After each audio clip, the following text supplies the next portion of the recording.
Well, here we go again. I've got a 150 litre water bladder. 150 litre water bladder, and it did have a PVC taste to it.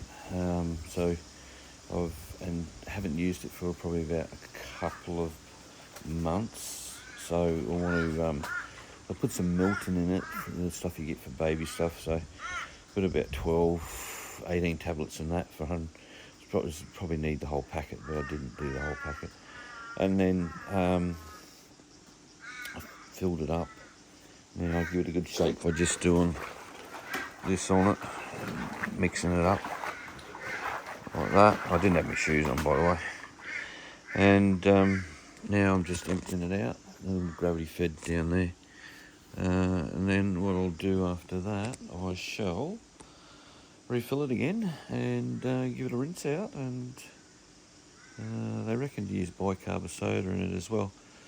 So I might try some of that as well. But yeah, because it's PVC, you'll never really get the taste out of it. But I need to do something to make it a little bit better. And I just wanted to sterilise it as well. So it's ready to go. So this sits in between the front and back seats, and the girls just put their feet on it.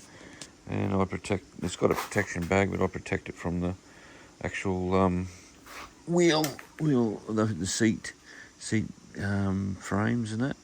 It's done 2 trips with us, hasn't leaked. Anyway, see how this works, and if it doesn't, I'll just keep trying till it does. Alright, bye.